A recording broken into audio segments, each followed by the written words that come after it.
In Search of America, Headquarters continues.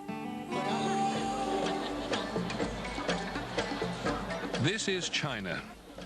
The American businessman salivates when he gets here. So many potential customers. 25% of the world's population lives here, 1.3 billion people.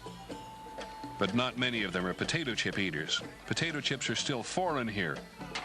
And China is still foreign to Frito-Lay, except for one thing. The company does not have to teach the Chinese to snack. Chinese, we just love to snack. This is a snacking country.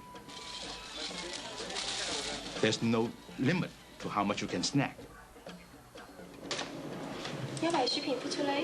Frito-Lay is starting from scratch in Shanghai. There is no existing potato chip maker to take over here. Frito-Lay sent Frank Wong to get it done. He was born in Hong Kong. He went to Harvard and worked in New Jersey before moving to China. He hears from the boss in the States all the time. I just received another memo from Steve. And that memo, there's a separate paragraph on China, and in which Steve says, I look forward to China's profitability celebration party next year. So talking about pressure. A lot of multinational companies coming to China, they first look at the 1.3 billion people, and that immediately give them this huge potential, and they see dollar signs everywhere. The reality is that there are probably no more than 300 million, what we will call the economically active Chinese. Many of the economically active Chinese live in Shanghai, which is why Frito-Lay decided to start here. Shanghai has the largest population with money in its pocket. Frank Wong spends days and many nights figuring out how to make a profit here. One of his predecessors failed. Headquarters fired him. I wish all the entire middle class of China all in one city.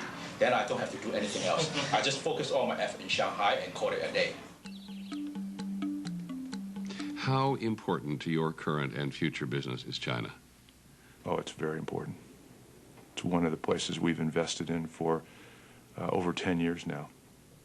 I think China and India and Asia, that'll be probably the largest part of our business. How do you think Frank Wong is doing? He's doing a great job. Put a lot of pressure on him? We do. I think he would tell you that we do. So will the American way work in China? American business was once the stuff of small merchants and producers, the way China is now. The supermarket is mostly a foreign idea here. But there are other American ideas at work, including Thomas Jefferson's. He said the American way in the war against tyranny would one day mean freedom everywhere. Sort of Frito-Lay up against the largest communist nation in the world. You could think of it that way.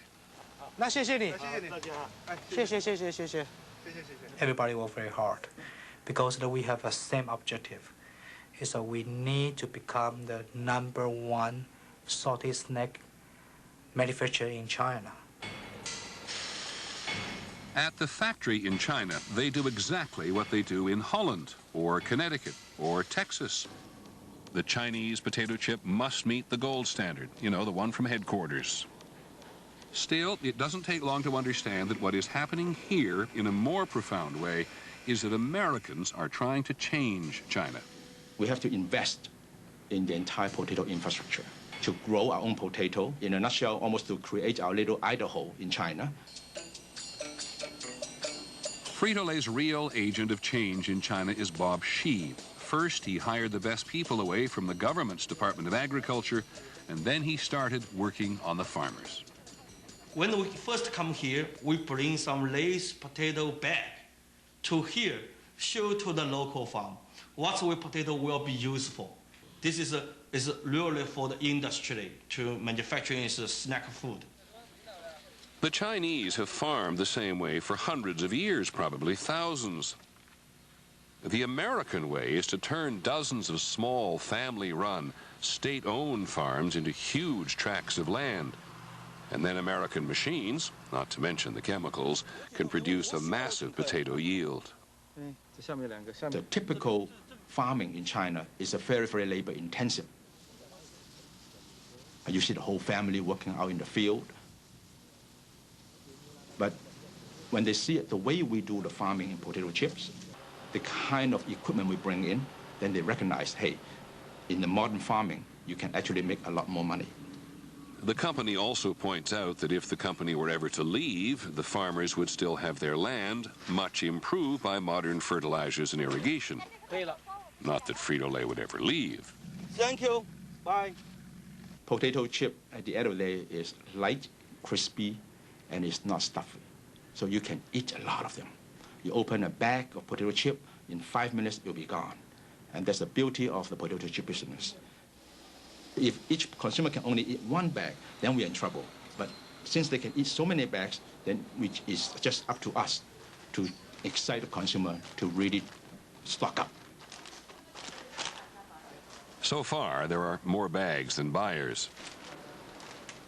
At headquarters, they like Frank's enthusiasm, but he's got a long way to go. We are not there yet, and so that is a marketer's job to try to develop more occasions where the consumer will find, hey, eating potato chip is a natural.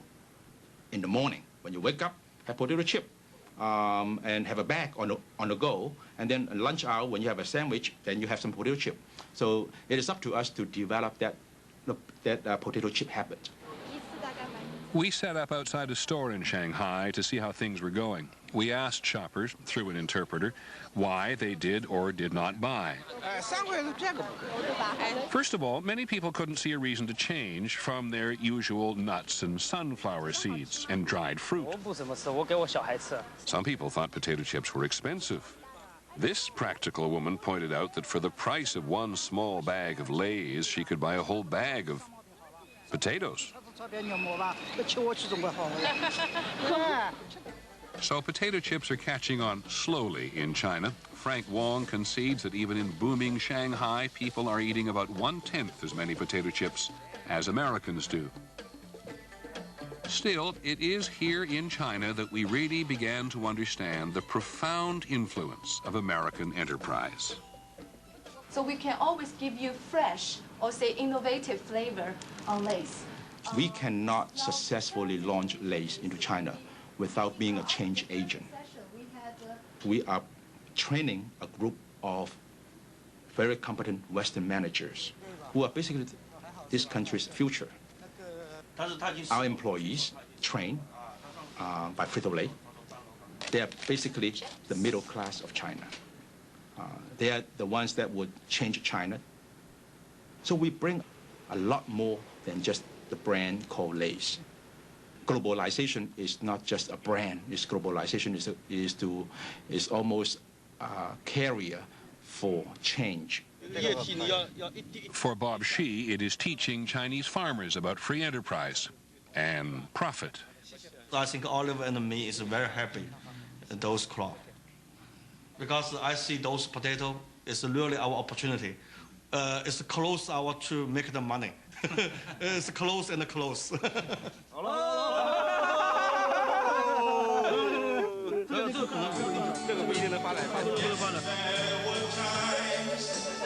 This is one of the rare moments that we saw Frank Wong and his staff not under pressure from headquarters. More than I could chew, but through it all. This is where we could see that working with an American company was not just a better job. These people no longer see the world as their communist government does. As the song implies, their lives have changed.